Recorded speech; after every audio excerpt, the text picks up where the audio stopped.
19, versículo 30. Hemos venido observando la consumación del sacrificio de nuestro Señor Jesucristo. Todo esto habiendo sido profetizado ya de antemano por el mismo Señor a través de varios libros de la Escritura.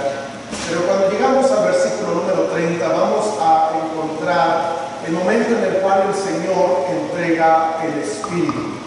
En otras palabras, podemos entender que ese es el momento en el cual el Señor da su vida por los pecadores. Me llama la atención y quiero llamar su atención más bien en el versículo 30, donde la palabra de Dios dice: cuando Jesús hubo tomado el vinagre, dijo: consumado es. Y habiendo inclinado la cabeza, entregó el Espíritu. El versículo 28 también dice lo siguiente: después de esto, sabiendo Jesús que ya todo estaba consumado. Mire, él sabía que todo estaba consumado y ahora va a expresar: consumado es. Vamos a orar. Señor, ruego que me des de tu gracia, sabiduría para poder hablar con tu palabra. Ayúdanos, Señor, y ayuda a cada uno de los hermanos a poder entender la cabalidad, Señor, según, Señor, nuestra sabiduría también. Que tu Espíritu Santo, Señor, sea el que hable, Señor, porque somos muy limitados, Señor, para poder comprender en realidad todo lo que conlleva esto. El Señor Jesucristo expresó sabiendo que había llegado el momento en el cual todo iba a ser consumado, y el Señor, abriendo su boca, expresó: consumado es. Pido, Señor, que bendiga esta exposición de tu palabra y me llenes de tu Santo Espíritu para servir que mis hermanos puedan escuchar. En Cristo Jesús te lo rogamos. Amén. El Señor está colgado en la cruz.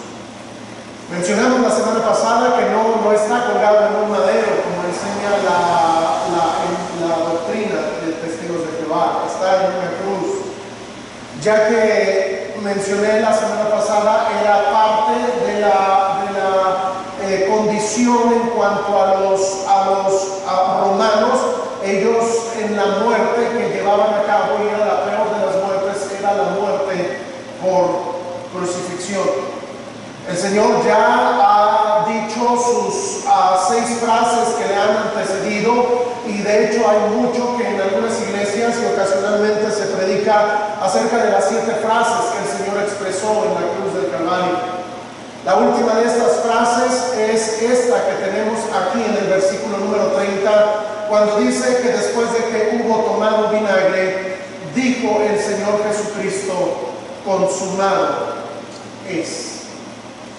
Esta frase, amados hermanos, es una frase muy importante en la vida cristiana, porque es el momento en el cual el Señor Jesucristo va a expresar de manera pública una declaración que para muchos pudo haber sido tal vez un poco contradictoria, ya que esta frase que se expresa aquí en el idioma original es la frase tetelestai, que quiere decir precisamente consumado es. Pero esta frase tiene diferentes connotaciones. En la vida de los tiempos bíblicos había diferentes aspectos en los cuales las personas que escuchaban esta frase tetelestai podían entender que era una frase de victoria. Ahora, entendamos esto: está una persona en la cruz, está muriendo, y él va a expresar esta frase diciendo: tetelestai. Por eso es que pareciera ser algo contradictorio, porque ¿cómo es que va a poder decir esta frase de triunfo en un momento de muerte? Hermano, es que eso es el cristianismo. La frase tetelestai conlleva varios aspectos que vale la pena poder recordar o enseñar en estos momentos.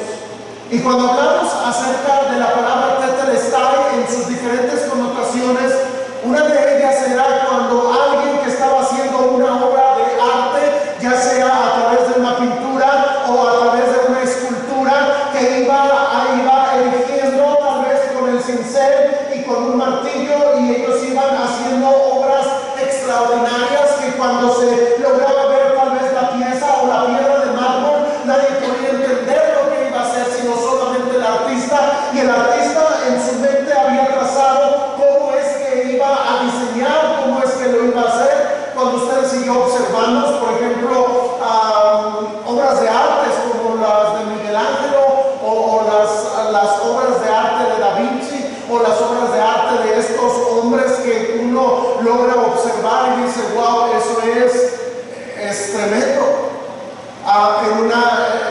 Hay varias cosas o varias esculturas que uno dice, esto debió haber costado tremendo trabajo. No voy a ir a esculturas muy renombradas, pero sí conocidas. No sé si usted haya visto, por ejemplo, aquí en el Cerro de Amalucan hay una escultura grandísima. Y uno a veces no le presta importancia, uno lo ve de lejos, pero cuando uno se acerca, uno empieza a observar los detalles y uno dice, qué tremendo esta obra. En mi caso, digo, yo no tendría la habilidad para poder hacerlo. No sé si ustedes hayan visto las obras que hay en Europa y aquellas piezas de mármol donde antes esculpían a reyes o a personas importantes y lo hacían con cincel. No había máquinas láser en aquellos tiempos y lo hacían con cincel, y uno dice, wow, está bien delineado, hasta se le ve como la barbita aquí, y uno dice, wow, esto es algo extraordinario. Está este hombre que es un escultor esculpiendo su obra, y mientras va esculpiendo esa obra y llega el momento en el cual ha dado todos los martillazos, ha terminado de esculpir, él se para en frente de esa obra y dice, me ha costado meses, me ha costado mucho tiempo, pero tetelestai, consumado es. Ese es el esfuerzo del trabajo de este hombre. Quiere decir que la obra estaba ya terminada, y expresaba esa frase tetelestai. Eso es increíble, hermano, para nosotros, porque la obra de la salvación tuvo un tetelestai, una obra, amados hermanos, que estuvo destinada desde antes de la creación de las cosas, una obra que no fue una obra ordinaria, sino que era una obra extraordinaria en todo lo que esto conllevaba. Y dice la palabra de Dios, y me acompañan a la epístola de Primera de Pedro, capítulo número 1, versículo número 18. Esto es lo que es la obra de la redención, la obra de la salvación, la obra que tuvo su inicio en la mente de Dios, la obra que fue esculpida en la mente de Dios, con el poder de Dios, con la gracia de Dios, con la palabra misma de Dios. Y dice versículo 18, sabiendo que fuiste rescatados. Esa palabra en el griego es la palabra lutro, es decir, comprado, sacado de ese lugar. Dice, sabiendo que fuiste rescatados de vuestra vana manera de vivir, la cual recibiste de vuestros padres, no con cosas corruptibles como oro o plata, sino con la sangre preciosa de Cristo, como de un cordero sin mancha y sin contaminación, ya destinado desde antes de la fundación del mundo, pero manifestado en los postreros tiempos. Esto quiere decir, hermano, que la obra de la redención, la obra que Dios estaba esculpiendo, la obra de la redención, esta obra que Dios diseñó, Dios la tuvo en su mente aún desde antes que Dios creara los cielos y la tierra. Aunque antes creara Dios al ser humano, Dios ya tenía preparada esta obra. Ahora, para nosotros eso es básicamente difícil de entender, imposible tal vez en algunos aspectos. Pero hermano, es que Dios, uno de los atributos que tiene es que Él tiene un atributo del previo conocimiento de las cosas. Quiere decir, hermano, que Él tiene conocimiento de todo lo que va a suceder. Nada en el plan de Dios se le escapa de las manos. No fue que cuando Dios creó al hombre y después que el hombre pecó, entonces que Dios dijo, entonces debo trabajar en un plan para salvarlo. No, la obra de la redención, hermano, estaba aún desde antes que Dios creara al hombre. Eso no nos lleva a ningún problema moral en el aspecto de decir que si Dios sabía entonces que el hombre pecaría, entonces Dios sería el creador de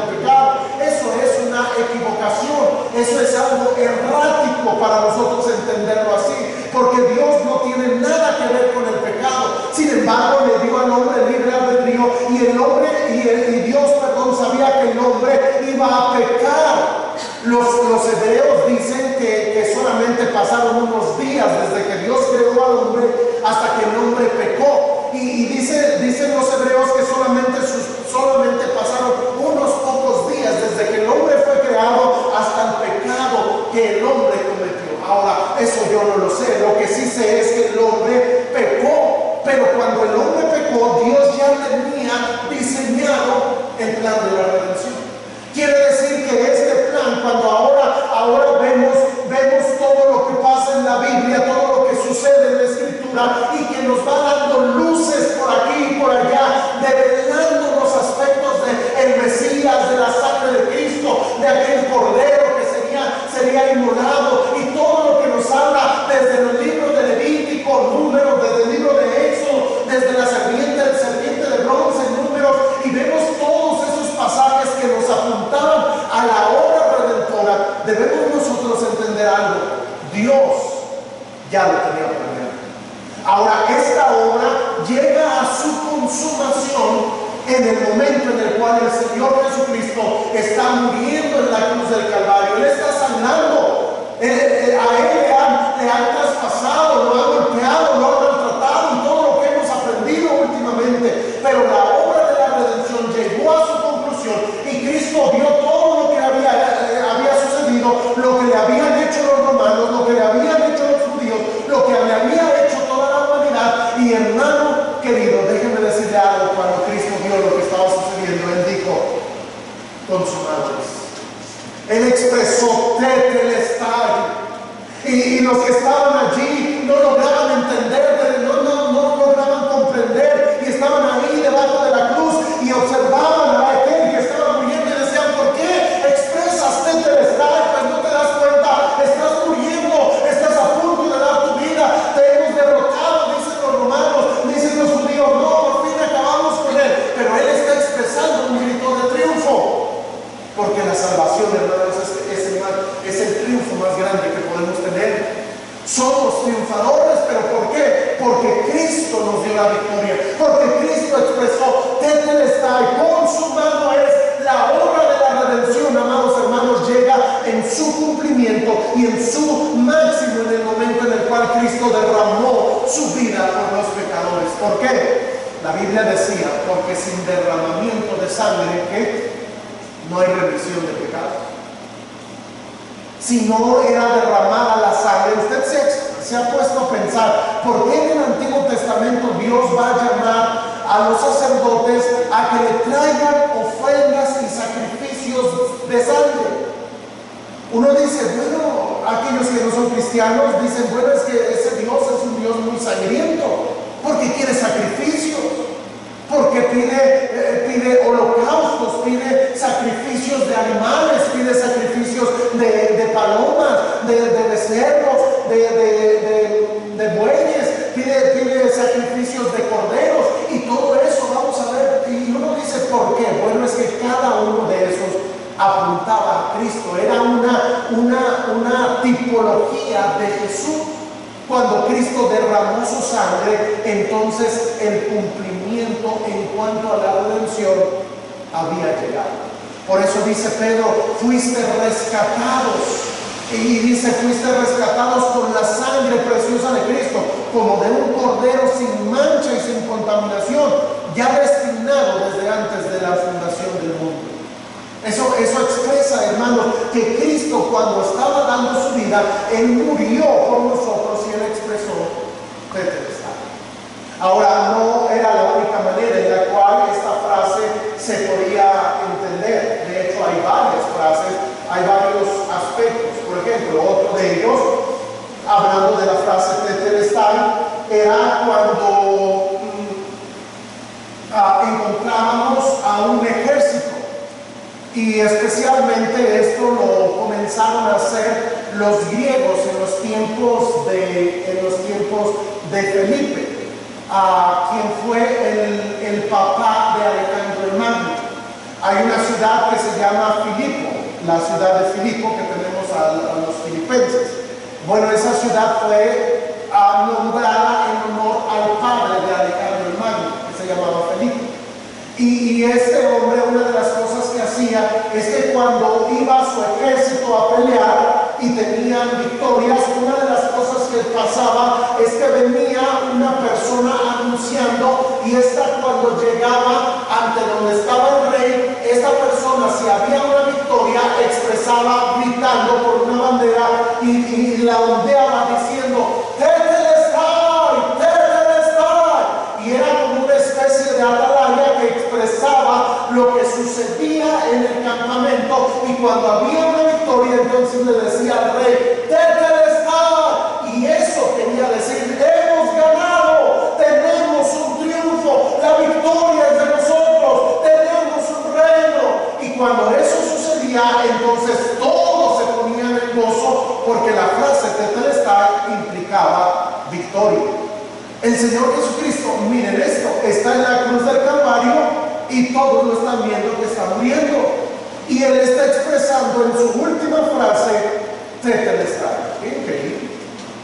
Hermano, es que la victoria que Cristo nos dio es una victoria que el mundo no puede entender. Es una victoria espiritual, es una victoria por medio del cual, a través de Jesucristo, nosotros venimos a ir a Él. Él nos ha dado la victoria, Él nos ha dado el triunfo, Él nos ha dado todo lo que nosotros necesitábamos para poder ir al cielo. Y hermanos, somos nosotros salvos. Tenemos un triunfo, tenemos una victoria, somos más que vencedores por medio de Jesucristo. ¿Y cómo se expresa? Tetelestai.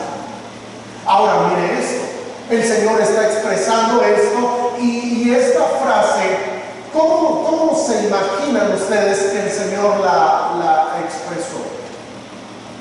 Aquí tenía que anunciar Tetelestai para que escuchara el rey. Aquí estaba solo y sencillamente veía su obra y decía: Tetelestai. El Señor Jesucristo está sumamente golpeado. Ha subido 1,5 kilómetros, como expresamos la semana pasada, para llegar al cerro del Gólgota. Lo han levantado, le han horadado sus manos, sus pies. Ha sido maltratado, se han burlado de Él, lo han desnudado, lo han humillado. No tiene ya muchas fuerzas físicamente, estoy hablando. El Señor está en esa posición, está siendo exhibido. ¿Se acuerdan que veíamos que el cerro del Gólgota no es muy alto? Y está siendo exhibido en toda la ciudad. Todos logran, inclusive los que van por la ciudad, logran ver la madera que hay en la parte de arriba, la insignia que dice Jesús, el Rey de los judíos. Y cuando Él va a expresar esto, debió haber sido ya sin mucha fuerza, pero con suficiente fuerza como para ser oído por los demás. El Señor expresa Tetelestai. Y luego dice en el versículo 30 que cuando Jesús hubo tomado el vinagre, dijo: consumado es. Y habiendo inclinado la cabeza, entregó el Espíritu. La Biblia dice en el libro de Eclesiastés que el Espíritu vuelve a Dios quien lo vive. Esa es una expresión para que cuando alguien muere, esa es una expresión para denotar que alguien muere, es lo que quiero decir. El ser humano, estamos compuestos de espíritu, alma y cuerpo. Para esto hay dos doctrinas que, a mi parecer, aunque parecieran contradecirse, podríamos nosotros entenderlas de manera sencilla. Esa doctrina, hay una doctrina que dice que el ser humano es cuerpo y el alma y el espíritu es una misma cosa. Hay textos en la Biblia que lo expresan así. A esta doctrina se le conoce como la dicotomía.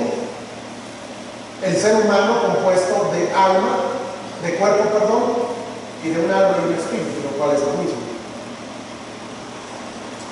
En 1 Tesalonicenses la palabra de Dios dice, y todo vuestro ser.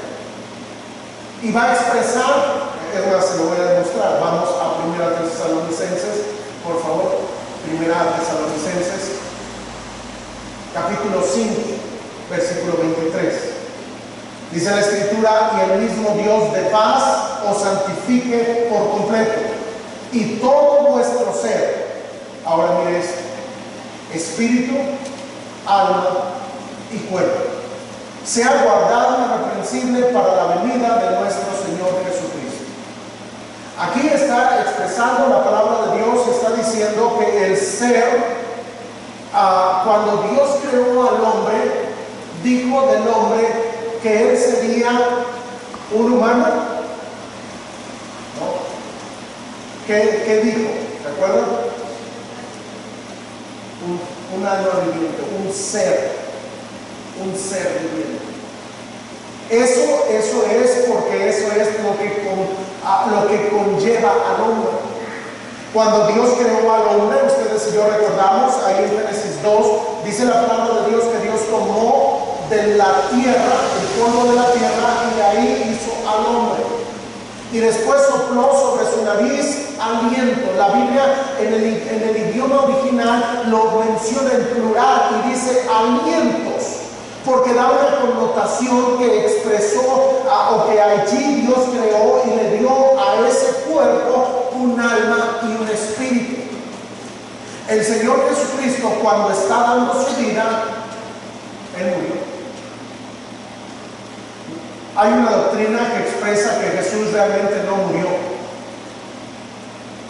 Hay una doctrina que dice, no, es que Jesús estuvo en una especie de trance por ese periodo de tiempo de 3 días y después despertó del trance. No resucitó, dicen ellos, sino que despertó de ese trance. Eso es equivocado.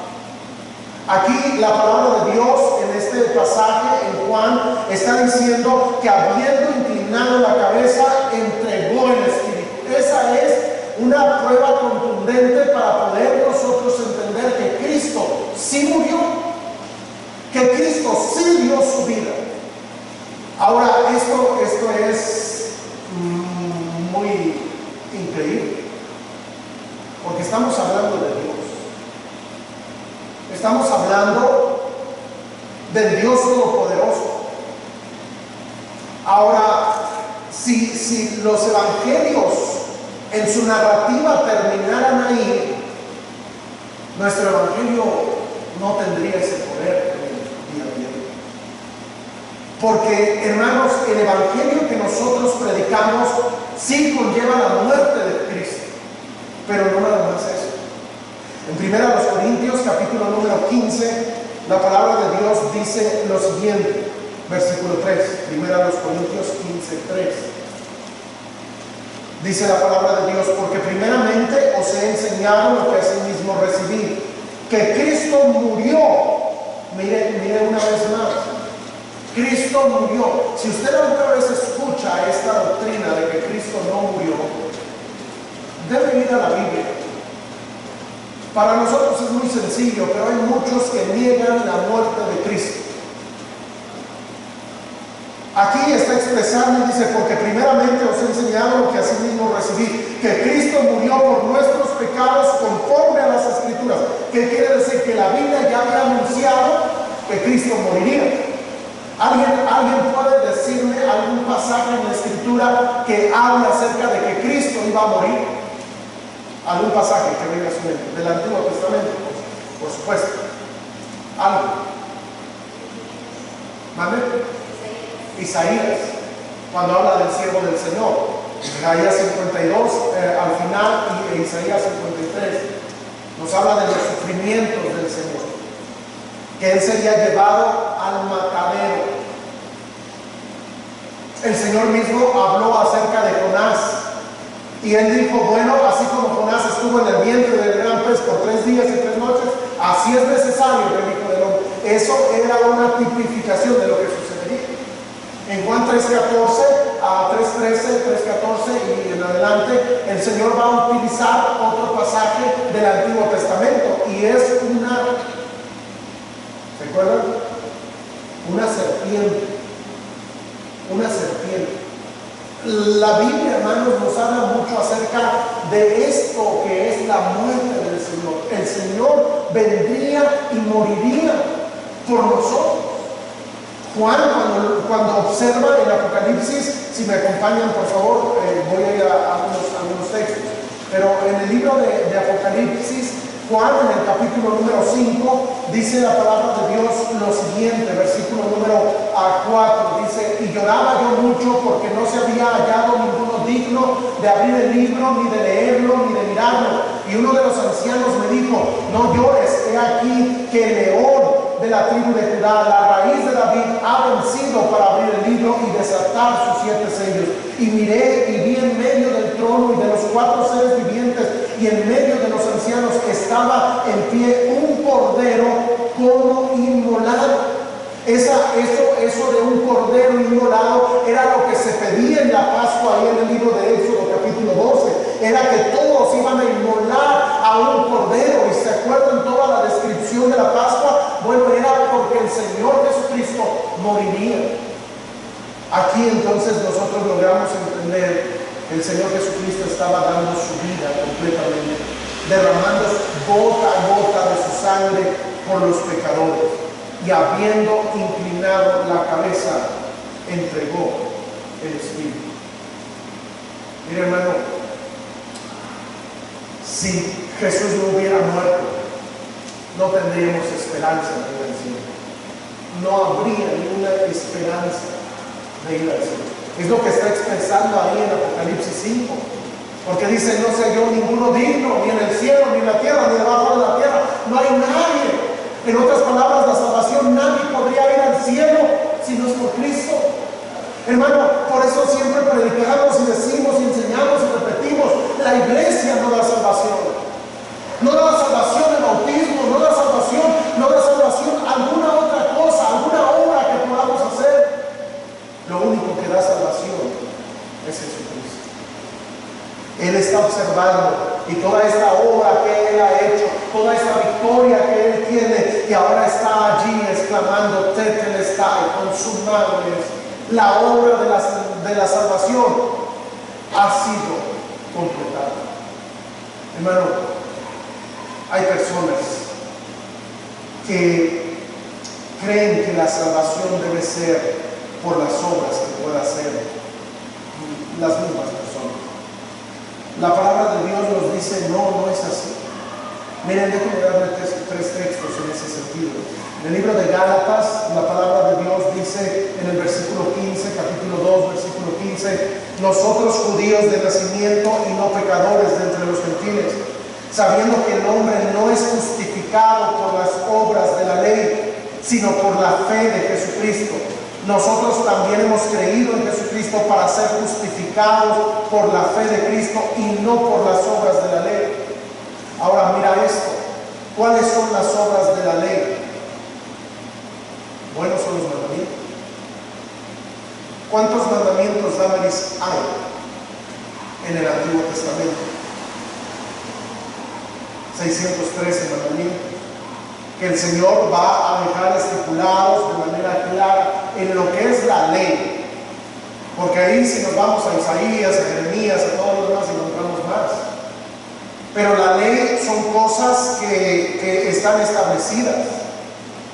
Es cuando nosotros desobedecemos una ley de tránsito, hay consecuencias. Desobedecer un mandamiento de Dios tiene consecuencias. Ahora, nuestra justicia muchas veces es torcida, porque hay policías que a veces dicen: bueno, pues dame para el chesco y te dejo ir, ¿verdad? Dios no va a hacer eso.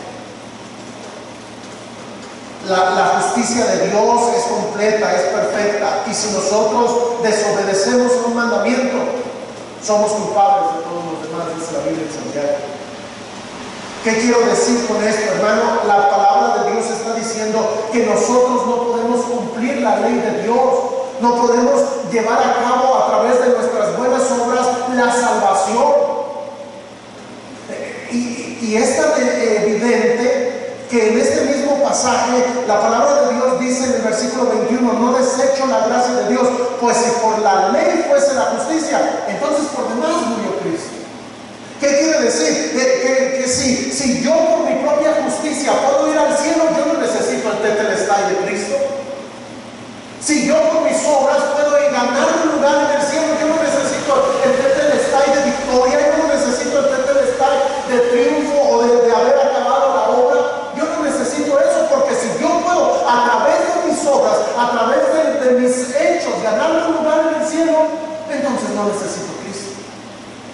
Pero es evidente que hay un solo camino para poder ir al cielo, y ese camino es Cristo. Y ese camino es consumado en la obra de la redención. El camino al cielo es bien claro. Yo no logro entender cómo es que, mire hermano, ahí es donde nosotros debemos ser sabios y comprender la palabra de Dios.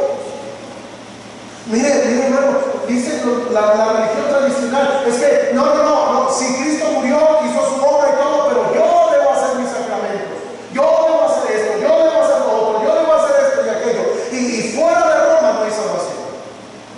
Los que expresan esto, muchas veces testigos de Jehová, también a veces van a expresar y van a decir, no, es que tú debes buscar ganarte un lugar aquí en la tierra, porque viviremos aquí en la tierra, y la tierra fue hecha para habitarse. Y usan ahí uno que otro versículo mal interpretado para poder tratar de enseñar y decir que para poder ir al cielo necesito hacer obras. Yo muchas veces le he preguntado a los testigos de Jehová o a personas que creen, porque aún hay mucho del movimiento carismático que dicen, no, es que debemos perseverar y debemos hacer estas obras y esto y para poder ser salvos. No, hermano, no podemos, no, sino la obra de la salvación no hubiera sido en Cristo. Ese versículo dice, no desecho la gracia de Dios, pues si por la ley fuese la justicia, entonces por demás murió Cristo. ¿Cómo yo soy salvo? Por gracia. En Efesios capítulo número 2 nos dice, y yo sé que conocen estos pasajes, en Efesios 2, el versículo 1 dice, y Él os dio vida a vosotros cuando estabais muertos en vuestros delitos y pecados. La Biblia dice que el hombre cuando pecara, ciertamente morirá. Cuando usted y yo, hermanos, nacemos muertos para Dios. Ahora eso parece una contradicción. ¿Cómo que nací muerto?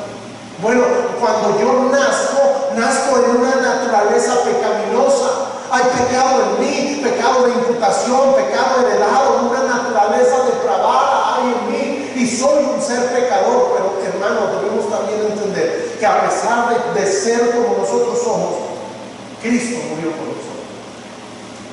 ¿Por qué? Porque la paga del pecado era la muerte. ¿Y qué es lo que hizo Cristo para pagar por tu pecado? Murió, se entregó y expresó desde su obra fue completada, su victoria fue ganada. Tetelestai. Hermano, mire, eso es una revolución. En Efesios 2, continúa leyendo, el versículo 8 dice, porque por gracia sois salvos por medio de la fe, y esto no de vosotros, pues es un regalo de Dios, no por obras, para que nadie se gloríe. Es evidente, hermano, ¿cómo yo puedo creer que yo puedo ser salvo por alguna obra? Es imposible para mí poder entender o poder nosotros buscar ganarnos la salvación por obras. En Tito capítulo 3 versículo número 4 dice, pero cuando se manifestó la bondad de Dios nuestro Salvador y su amor para con los hombres, nos salvó no por obras de justicia que nosotros hubiéramos hecho, sino por su misericordia, por el lavamiento de la regeneración y por la renovación en el Espíritu Santo, el cual derramó en nosotros abundantemente por Jesucristo nuestro Salvador. ¿Cómo puedo ser salvo? Bueno, es sencillo, solamente a través de Cristo. Mire hermano, no, tampoco esto quiere decir de ninguna manera que la salvación sea muy fácil. Porque todo lo que hemos estudiado y lo que hemos visto en los padecimientos de Cristo, Él pagó por nuestros pecados. El castigo de nosotros estaba siendo sobre Él. Por su llaga nos fuimos curados. Fui salvo por la obra de Cristo. Si alguien te pregunta qué obra debes hacer para ganarte el cielo, podemos contestar sinceramente, yo no puedo hacer ninguna, pero la obra ya está hecha. Y mi Señor dijo, tetelestai, su obra. Él ya la terminó, Él ya la acabó, Él ya concluyó, Él ya hizo todo, Él ya nos ha dado la victoria. Hermano, por eso mira, el cristianismo debe ser una manera de vivir alegre, contentos. Hermano, ¿dónde vas a ir cuando muera tu alma? Si estás en Cristo, eres una nueva criatura y tienes esperanza, tienes un lugar en el cielo, un lugar en la gloria. Hermano, debes vivir con gozo. Cristo murió por ti, Cristo se entregó por ti, Él sufrió por ti y expresó, yo he terminado la obra. Y ahora déjame ir a un solo texto más. En Filipenses, por favor, capítulo número 1. El Señor expresó acerca de la obra de la redención, bueno, consumado es. En Filipenses 1, leo desde el versículo 3 en adelante, dice, doy gracias a mi Dios siempre que me acuerdo de vosotros, siempre en todas mis oraciones, rogando con gozo por todos vosotros, por vuestra comunión en el Evangelio desde el primer día hasta ahora, estando persuadido de esto, que el que comenzó en vosotros la buena obra, la perfeccionará hasta el día de Jesucristo. La obra de la redención implica ser comprado. El tetelestai implica que el Señor pagó el precio, consumó la obra, finiquitó la obra. Pero no nada más eso, sino que nos compró con el propósito de darnos libertad. Dios no quiere manejarte como si tú fueras un robot. Mira qué fácil hubiera sido para Dios eso, ¿verdad? ¿Por qué? Porque así ya no batallaría con nosotros. Yo digo, si Dios hubiera creado robots, ya no le hubiéramos desobedecido. Hubiéramos cumplido así como los ángeles su voluntad y así y hecho. Pero ¿sabes qué? Dios nos dio libre albedrío. Pero a veces el libre albedrío nos lleva a pecar, porque tenemos la elección de pecar. Dios creó al hombre, y cuando Dios creó al hombre, lo colocó y le puso ahí en un huerto y le dijo, ¿sabes qué? Mira, puedes comer de todos los árboles del huerto. Yo te he dado todo lo que tú necesitas para vivir. Dios lo creó, y dice la Biblia en Isaías que Dios creó al hombre perfecto. El hombre originalmente no iba a envejecer, no se iba a enfermar. Todo eso vino por causa del pecado. Pero cuando Dios dejó al hombre allí en el huerto, le dijo, ¿sabes qué? Solamente que mira, hay un árbol aquí en el centro del huerto, que es el árbol del bien y del mal. Este árbol no comas de él, porque el día que de él comieres ciertamente morirás. Y también voy a dejar otro árbol, que es el árbol de la vida, y Dios lo dejó allí. Dios no especificó acerca del árbol de la vida, pero podemos entender que si el hombre hubiera decidido tomar el árbol de la vida, Dios hubiera quitado el árbol de la ciencia del bien y del mal. ¿Sabes por qué? Porque imagínate que el hombre tomara el árbol de la vida. Eso significaría que el hombre iba a vivir por toda la eternidad en esa condición que estaba.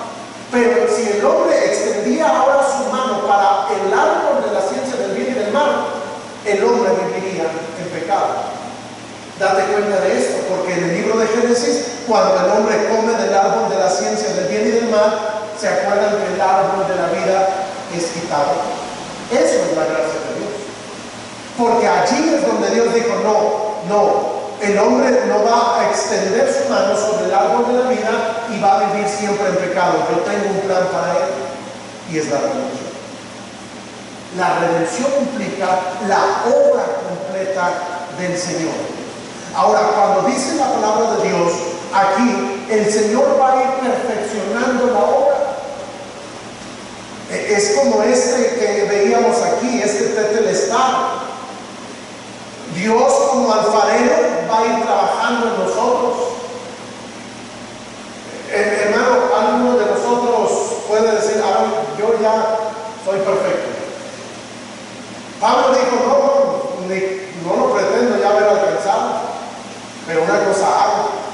extiendo hacia lo que está adelante, prosigo a la meta. Hermano, ninguno de nosotros somos perfectos. Pregúntale a los que viven con nosotros, ¿verdad? Yo le preguntaría, no sé, ahí, bueno, no voy a mencionar a nadie, pero los que están con nosotros saben cómo somos y a lo mejor alguien dijera, no, pues sí, yo ya casi le llego a la perfección, pero tú que vive contigo, nada más va a decir, no. ¿Sabes por qué? Porque el Señor ya posicionalmente somos salvos. Ya dice la Biblia ahí mismo en Efesios 2 que tenemos herencia con los santificados. Tenemos un lugar allá en los cielos reservado ya para nosotros. Somos salvos, no perdemos eso. Pero ahora Dios va a ir trabajando en esta obra. Aunque la obra de la redención implica todo lo que hizo, el Señor sigue trabajando en nosotros. Hermano, déjate moldear por Dios. Hermano, no seamos necios, duros. Si Dios quiere trabajar con algo en tu carácter, en ti, en tu persona, algo en tu vida, hermano, déjate moldear. Dice en Romanos, os ruego por las misericordias de Dios que presentéis vuestros cuerpos en sacrificio vivo, santo, agradable a Dios. El cuerpo y todo lo que implica el cuerpo debe ser algo agradable a Dios, no a nosotros. Es un sacrificio que uno hace a Dios.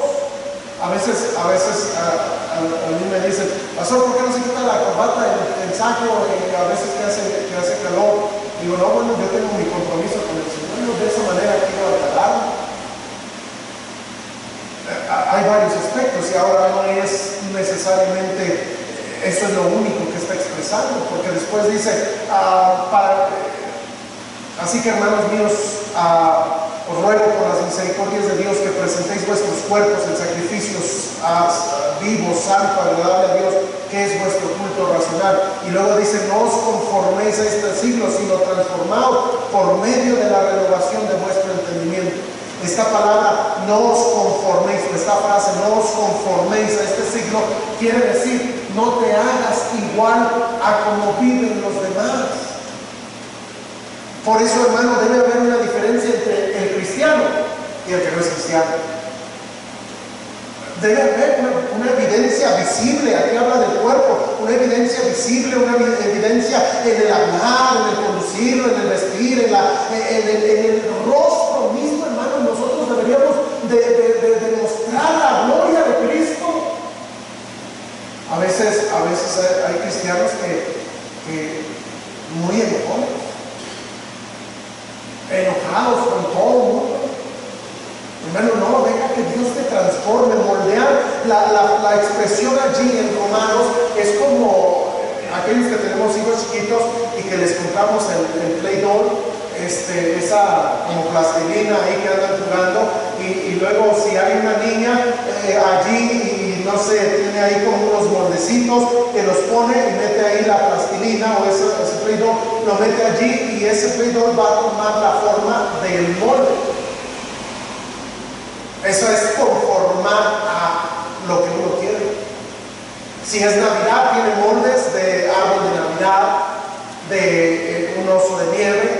Si es época no sé, del Día del Amor y la Amistad, tiene ahí un corazón y con una flechita o algo así. Y eso se va a moldear. Ahora déjame decirte algo.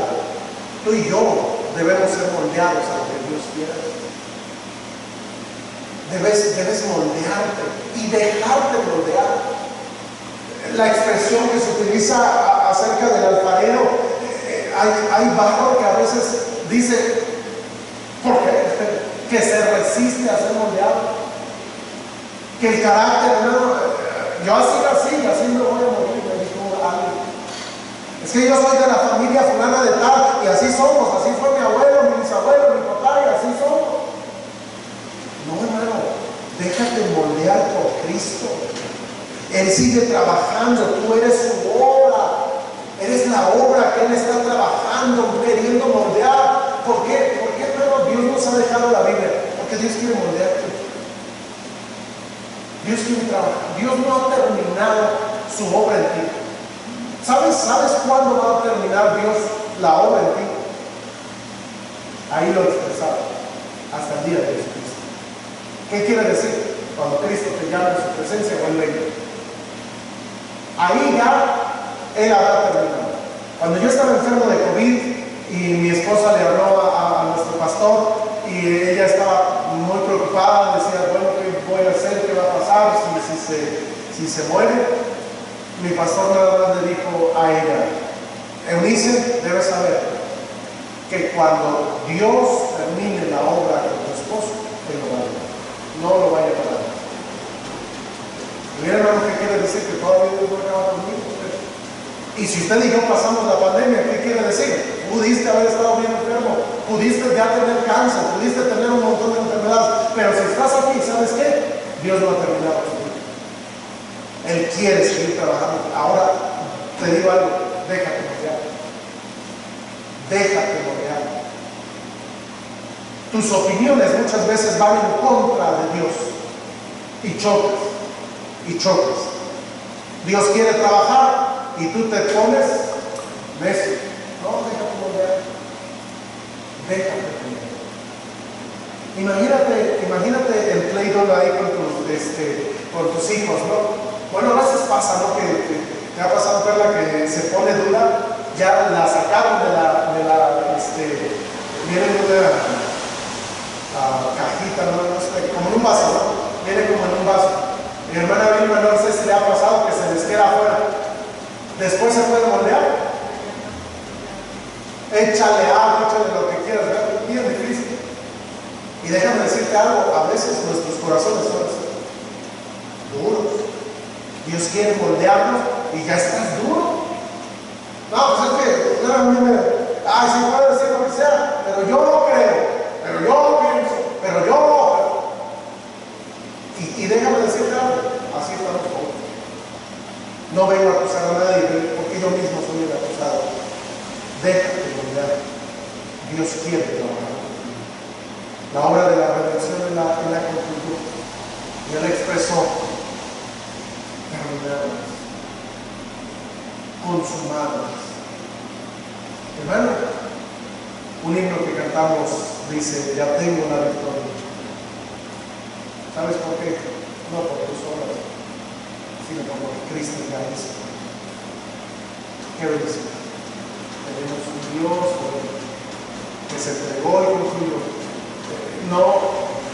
Hace unas semanas estábamos viendo un reportaje, mi esposa y yo, de una montaña que están haciendo allá en Alabama, y yo le decía a mi esposa, yo pasé por ahí, y el punto es de que esa obra le dieron el dinero al escultor, y es en una montaña. No sé si han visto ahí, allá en Estados Unidos, están las cabezas de las caras de los expresidentes de Estados Unidos. Hay algunas allá en la Costa del Norte. Y eso se logra ver, wow, y uno dice, tremendo. Pues allá en Estados Unidos hay uno que es de un caballo y un indio, que van así, va el caballo y va el indio así. Pero nada más se logra ver la nariz y parte del ojo. Y tiene años. Yo vivía allá un tiempo y desde que estaba yo allá, tenía ya años así y no la acababa. Y sigue la obra así. Están los planos, está todo, ya se dio todo el dinero, todo el pago, pero no está terminado. Hermano, Cristo consumó su obra y quiere terminar la obra. Moldea. Sé buena tierra. Hermano, lee la Biblia, ora, busca el rostro de Dios. Dios va a tratar contigo, y cuando Dios trate contigo, no pongas pretextos. Moldea. Eres la obra. Dice la Biblia que Dios ama la obra de sus manos. No destruirá la obra de sus manos. ¿Saben qué es eso? Somos nosotros. Lo más valioso para Dios, hermanos, no es nada de esto económicamente. Somos nosotros. Eres tú eres la obra donde Dios está trabajando, tú eres el corazón donde Dios está buscando hacer su obra. Que Dios nos ayude. Señor, ¿cómo necesitamos de ti? Señor, no suelo hacer invitaciones, pero quisiera hacerla en esta noche. Todos con ojos cerrados, cabeza inclinada. Hermano, yo te pregunto, ¿tú estás permitiendo ser moldeado por Dios? ¿O has endurecido tu corazón? Si quieres que Dios te moldee, dile al Señor, Señor, aquí estoy, yo soy ese barro que tú como alfarero puedes trabajar. Señor, perfecciona la obra en mí. Hay cosas que ya debieron haber cambiado, ya deberían ser yo maestro, todavía necesito las primeras cosas. Hermano, si tú quieres hablar con Dios, el altar está abierto, o ahí en tu lugar, habla con Dios. Pídele a Dios ser moldeado. Yo mismo lo necesito. Por eso.